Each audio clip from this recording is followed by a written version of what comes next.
The piercing sound of sirens cut through the thick summer air, their echoes bouncing off the towering buildings of downtown Seattle. A crowd had already gathered at the edge of the park, their whispers frantic, their eyes darting towards the police perimeter. Somewhere in the chaos a mother screamed, "Where is he? Where's my son?" The woman, Sarah Mitchell, was nearly collapsing in the arms of a police officer. Her 8-year-old son Noah had vanished without a trace. 1 minute he was playing near the fountain, the next he was gone, and the entire city froze. It was happening again. 6 months ago, Richard Hale had been convicted of the most horrifying crime in recent history, the kidnapping and attempted murder of 7-year-old Emily Carter. His trial had dominated the news, and the evidence against him had seemed overwhelming. His fingerprints were all over the abandoned house where Emily had been found. His alibi was full of holes, and his DNA had been found on a piece of cloth used to gag the little girl. The public was convinced, the jury was convinced. The trial had ended with a guilty verdict, and Richard Hale had been sentenced to life in prison. So why had another child disappeared under identical circumstances? And if Hale was truly behind bars, then who had just taken Noah Mitchell? Jack Monroe leaned against the cold metal of his desk, staring at the missing person report. His gut twisted in that familiar way it always did when something wasn't right. He had been with the FBI for 15 years, handling some of the most disturbing cases imaginable, but this was something different. Richard Hale was in prison, the case was closed. And yet Monroe had never been able to shake the feeling that they had missed something, some detail that had slipped through the cracks. There were too many things that didn't add up. First, there had been nothing incriminating on Hale's personal computer, no disturbing search history, no hidden files, no secret folders filled with evidence. If Hale had truly been a serial predator, his digital footprint should have been riddled with clues. Instead, it was clean, too clean. Then there was the timeline. Hale had no criminal history before Emily's disappearance, no known signs of violent behavior, no psychological red flags. He was just a middle-aged man who worked at a hardware store and lived alone in a modest apartment. He wasn't the type to mastermind a crime like this, and now, with another child missing, the question Monroe had been asking himself for months grew louder. Had they convicted the wrong man? Rex's ears perked up as Monroe passed by the K-9 training facility at FBI headquarters. The German shepherd sat upright, his dark eyes following the agent's every move. He had been the key witness, if you could call a dog a witness, who had led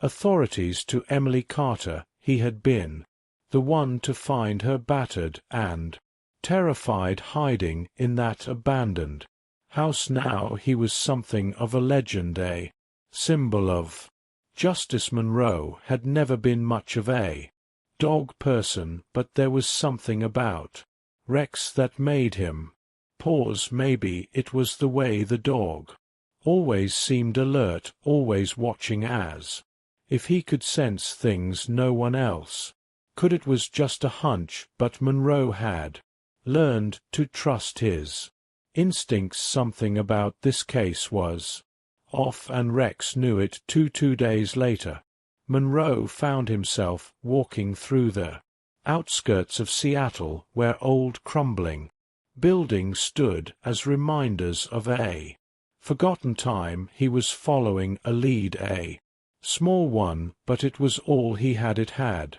started with Rex on a routine patrol. The dog had suddenly stopped in front of an abandoned warehouse on the east side of town. His ears had flattened, his body tensed, and he had begun growling low in his throat. Monroe had never seen him react that way before, so now here he was, flashlight in hand, stepping over shattered glass and rusted metal as he pushed open the creaking door. The air inside was thick with dust and the scent of decay. Something about this place felt wrong when Rose's eyes landed on the floor, a set of small footprints in the dust, too small to belong to an adult.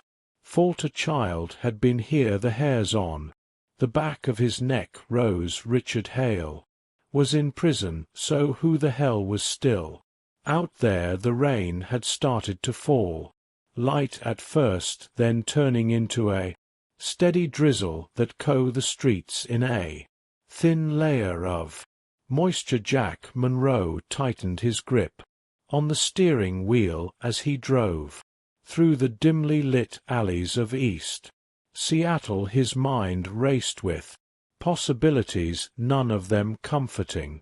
The footprints inside the abandoned warehouse had confirmed his worst fear. A child had been there recently, and not just any child. Based on the shoe size, it could very well be Noah Mitchell, but that wasn't the only thing that sent chills down his spine. The tired tracks in the alley behind the building, the faint smell of gasoline still lingering in the air, the fact that Rex had growled before even stepping inside. Someone else had been there, and they had left in a hurry. Hey, I don't want no trouble, all right? Monroe narrowed his eyes at the man in front of him. Henry Wallace, a homeless man in his late 50s, had been living in a makeshift shelter just a few blocks from the abduction site. He was the only potential witness, but getting information out of him was proving to be difficult. We're not here to arrest you, Henry Monroe said calmly. We just need to know what you saw. The older man shifted uncomfortably, pulling his ragged coat tighter around his thin frame. His fingers fidgeted with the zipper as he glanced around, clearly nervous. You wouldn't believe me if I told you, he muttered. Monroe leaned in slightly. Try me. Henry let out a long sigh, rubbing his face. There were two of them. Monroe's pulse quickened. To what two? Van Henry said, his voice barely above a whisper. Everyone keeps talking about the one that took the girl Emily, right? The one that Guy Hale was driving, but there was another one that night. Monroe felt a prickle of unease crawl up his spine. Another Van Henry nodded. Black no markings pulled up a few minutes after the first one. I didn't think much of it at first, figured it was just some delivery truck or something, but then he hesitated. Then what? Monroe pressed. Henry swallowed hard. I saw the driver get out for a second, just enough for me to see something on his arm. What was it? The old man's gaze darted around before he finally spoke. A tattoo, he whispered. A snake wrapped around a number 89. A chill shot through Monroe's veins. That symbol, he had seen it before. The serpents, a criminal syndicate that had terrorized the West Coast over a decade ago. Human trafficking, drugs, weapons, the works. The FBI had dismantled most of their operations in a series of massive raids 10 years ago. Dozens of high-ranking members had been arrested, and the rest had either disappeared or Gone underground, but if Henry was telling the truth, the serpents weren't just still active, they were back at FBI headquarters. Monroe paced the length of the evidence room, his mind racing. Tell me you found something, he said to Agent Lisa Carter of the team's cyber specialist. Lisa adjusted her glasses, scrolling through data on her monitor. You're not going to like this, Monroe exhaled sharply. Just lay it on me. Lisa turned the screen toward him. That tattoo, Henry described, it's real. The serpents used it as a rank marker. 89 refers to one of their highest tier operatives, meaning whoever Henry saw was a top-level member. Monroe clenched his jaw, and Lisa hesitated. And I ran some financial checks on Hale. Something's off. She clicked a few times, pulling up another document for the past 3 years. Hale's bank account received monthly wire transfers from an offshore account in the Cayman Islands. The amounts varied, but always within the range of $5 to $110,000. Monroe's stomach twisted. So he was getting paid, he muttered. Lisa nodded. Yeah, and guess what? The account that was sending him money, it belongs to a shell corporation, one that was flagged years ago in connection to, you guessed it, the SERP. Monroe inhaled sharply. Hale wasn't acting alone. Looks that way. That changed everything. Richard Hale had been convicted, but what if he was just a pawn? What if he wasn't the mastermind, but simply a tool used by someone more powerful? And what if the serpents were still in business, still trafficking children, and still operating under the radar? Monroe ran a hand through his hair. Damn it, he thought of Emily Carter, the little girl who had barely survived Hale's clutches. Thought of Noah Mitchell, who was still out there somewhere, scared, alone, waiting for someone to find him. And then he thought of Rex, how the dog had reacted near that abandoned warehouse, how he had sensed something no one else could. Something told Monroe that Rex wasn't just remembering the past, he was warning them about the future. The hunt wasn't over, it had only just begun. The old case files were spread out across Monroe's desk, papers overlapping, highlighted notes scrawled in the margins. The deeper he dug into Richard Hale's history, the more convinced he became. Hale wasn't the real threat, he was merely a piece of a much larger puzzle. And then there was Joseph Kleen, a name that had resurfaced in his investigation, a ghost from the past. Kleen had spent years on the FBI's radar, but had somehow managed to slip through the cracks every time. He had been accused of everything from arms dealing to human trafficking, but nothing had ever stuck. Now he was back, and if Monroe's instincts were right, he was the one pulling the strings. Rex's ears perked up as Monroe stepped out of the elevator into the FBI's main operations floor. The German shepherd sat alert beside Lisa Carter, tail flicking anxiously as his handler approached. He's been restless, Lisa noted, scratching behind the dog's ear. Ever since we left the crime scene last night. Monroe crouched, meeting the dog's sharp amber gaze. You know something's wrong, don't you, buddy? Rex let out a soft whine, nudging Monroe's hand. Monroe rose to his feet. Then let's find out what Joseph Kleen, Monroe said, tossing a thick file onto the conference table. Agent Patrick Reed, the FBI's top Profiler leaned forward, flipping through documents. Former military, he mused. Special ops, discharged under suspicious circumstances, spent the next decade running security for all sorts of scum. Bags, cartels, human traffickers, you name it. Monroe nodded. And take a look at this.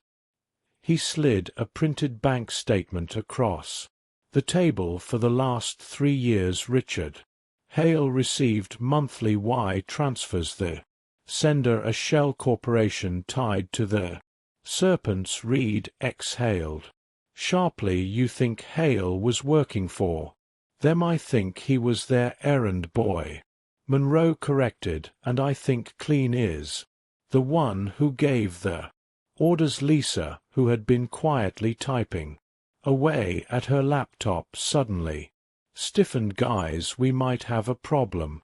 What is it? Monroe asked. She turned the screen toward them. A security footage still filled the display. This was taken 2 days before Emily Carter was kidnapped. Lisa explained. Monroe's stomach clenched as he took in the image. It was a grainy shot taken from a gas station camera, but the details were unmistakable. A man standing near the pumps, dressed in dark tactical gear, a jagged scar running down his cheek.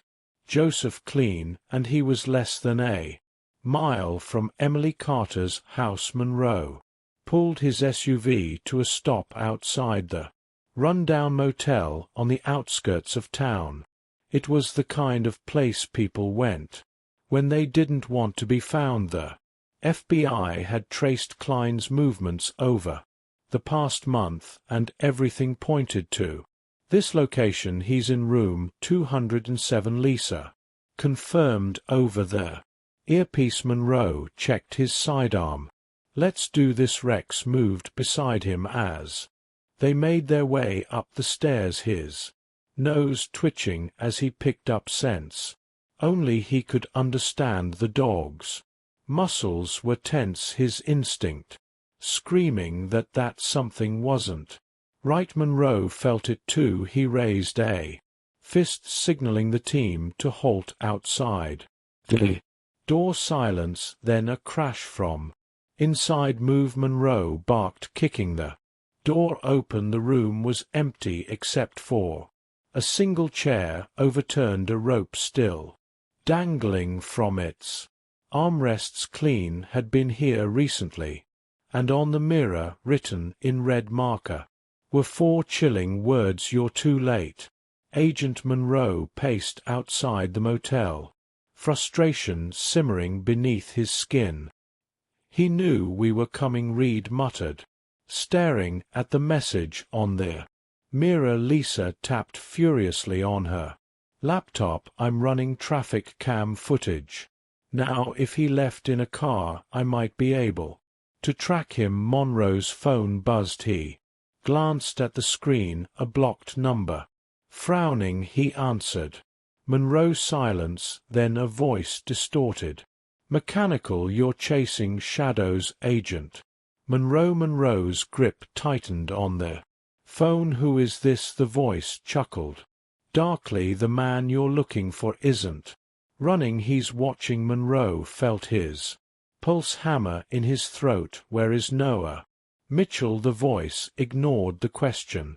You think Hale was the problem? You think Clean is the answer? A pause, then almost amused. You're not seeing the full picture. Monroe's mind raced. What do you want? The voice went quiet for a long moment, then asked the girl. The line went dead. Monroe stared at the phone, his blood running cold. Emily Carter. What did she know? The Carter residence was quiet, the evening sun casting long shadows across the front yard. Monroe knocked on the door a moment later. Sarah Carter answered, worry etched into her features. Agent Monroe, I need to speak with Emily, he said gently. Sarah hesitated. She's been having a hard time, I know, Monroe said.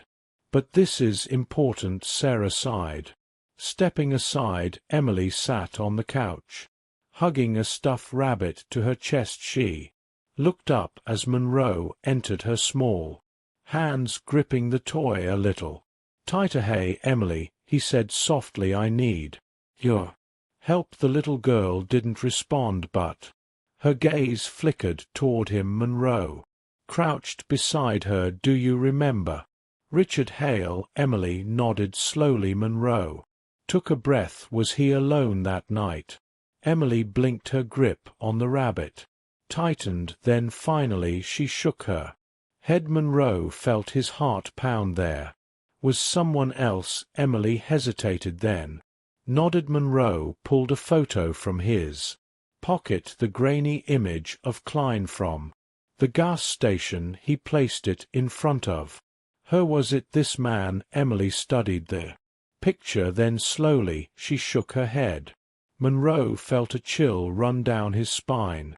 "Emily," he said carefully, "can you tell me what he looked like?" The little girl didn't speak. Instead she reached for a crayon and a piece of paper. She began to draw. Monroe watched, his pulse steady but his mind racing. A figure took shape, a man, a tall man, and then she added something that made Monroe's breath catch in his throat. A mask. The drawing was crude but unmistakable. The man Emily had seen wasn't clean. He was someone else. Someone they hadn't identified. Someone still out there watching, waiting. The warehouse stood at the edge of town, its rusted metal siding blending into the overcast sky. It had been abandoned for years at least, that's what the record said, but Monroe had learned that places like these had a way of keeping secrets. Rex's ears twitched as he sniffed the air, his posture tense. "This is the place," Lisa Carter confirmed, glancing at the GPS on her tablet. "Surveillance picked up Joseph Clean here multiple times over the past few months. Whatever he's been hiding, it's inside." Monroe adjusted his bulletproof vest, exchanging a glance with Patrick Reed. "Let's move." The team advanced, their weapons drawn. The only sounds were the crunch of gravel beneath their boots and the distant hum of traffic on the highway. Monroe reached the side door and tested the handle. Locked. He nodded at Lisa, who stepped forward with a small device. A quiet beep, a faint click, and the door eased open. The darkness inside swallowed them whole. The air inside the warehouse was thick with dust and something else, something more sinister. Monroe's flashlight swept across the room. Stacks of old wooden crates, broken down machinery, and discarded office furniture cluttered the space, but it was the basement door that made his stomach tighten. It was reinforced new locks. This place wasn't abandoned, it was being used. Lisa knelt beside the control panel, typing rapidly. "This isn't just a lock. It's a biometric scanner. Can you bypass it?" Monroe asked. Lisa hesitated. "I can try." Rex let out a low growl, his nose pressed against the crack beneath the door. His body was stiff, muscles coiled like a spring. There was something on the other side, something bad. 15 minutes later, Lisa stepped back. "Got it." The lock clicked open. Monroe raised his weapon and pushed the door wide. The basement was cold, not just from the underground chill, but from the weight of something unseen, something wrong. The walls were lined with shelves, and on those shelves were boxes, dozens of them. Reed pulled one down, flipping it open. His face went pale. Inside were files, photographs, names, and dates. Monroe's pulse hammered as he scanned The documents each one contained a missing child's information. Some were recent, others went back years, and then a single sheet of paper different from the rest, a list 15. Names: Emily Carter, Emma Sullivan, and 13 others. Some names had been crossed out. Monroe's stomach churned. Are these Lisa? Cut him off if the names crossed don't mean what I think they do. She swallowed. Followed. Some of these kids are already dead. Monroe clenched his fists. And there others. Lisa hesitated, still unaccounted for. That meant they were still alive. For now then they found the hard drive. It was hidden behind a panel in the wall, wrapped in a plastic bag. Monroe wasted no time plugging it into Lisa's laptop. The files were encrypted, but one folder wasn't. Inside were audio recordings. Monroe clicked the first file. A distorted voice crackled through the speakers. Hail, the Carter girl is secured. A pause, then another voice, deeper, colder. Unknown man, good, transport her to the next location. Monroe's breath caught. That's him. Lisa stared at the screen. The voice from your phone call. Monroe nodded. The masked man. Reed frowned. What the hell does next location mean? Monroe's mind raced. If Emily had been meant to be transported, but Hale got caught before it could happen, then there were other kids, and they might still be in danger. The next recording made Monroe's blood run cold. Unknown man, the FBI is closing in. We're burning everything. Hale and the others. A beat of silence. Unknown man, eliminate them. Lisa's hand flew to her mouth. Oh my God. Monroe shot to his feet. We need to move now. Outside the sky had darkened. The wind carried a distant siren, an eerie soundtrack to the horror they had just uncovered. Lisa's phone buzzed. She glanced at it, her face drained of color. Monroe, she held up her screen. A new message. No number, no sender, just two words. Too late. Monroe felt his stomach drop. The chain of shadows wasn't just some organization, it was still watching, and they were already one step ahead. The cold wind cut through the air as Monroe and his team raced toward the old dockyard at the outskirts of the city. Rain lashed against the windshield of the SUV, the wipers barely keeping up as water streaked across Ross. The glass. Lisa sat in the passenger seat, her fingers flying over the keyboard of her laptop, decrypting the final fragments of data from the hard drive. The message had been clear. Too late, but Monroe refused to believe it. Joseph Clean had led them to the truth, whether he had meant to or not. His capture had unraveled a network far more intricate than anyone had imagined. Hale was never the mastermind. He was just another pawn in a much bigger game, and the real threat was still out there. Rex sat in the back seat, his body tense, ears twitching at every sound he could sense it. The air was thick with something dangerous, something unseen. Monroe knew better than to ignore the instincts of a trained K9. Lisa suddenly stiffened. Monroe, stop the car. He slammed on the brakes, tires skidding against the slick pavement. What? She turned her screen toward him, her face pale. The warehouse, it's on fire. Monroe's gut twisted as he followed her gaze out the window. In the distance, a dark column of smoke rose into the stormy sky. The warehouse they had been headed toward, the one Clean had used, was burning. Someone was covering their tracks. Monroe gritted his teeth and floored the gas. When they arrived, the flames had already consumed most of the structure. The air was thick with the acrid scent of burning wood and melted metal. Firefighters were battling the inferno, but it was clear the evidence inside was being erased. Rex barked sharply, straining against his harness as Monroe held him back. He was trying to pull toward the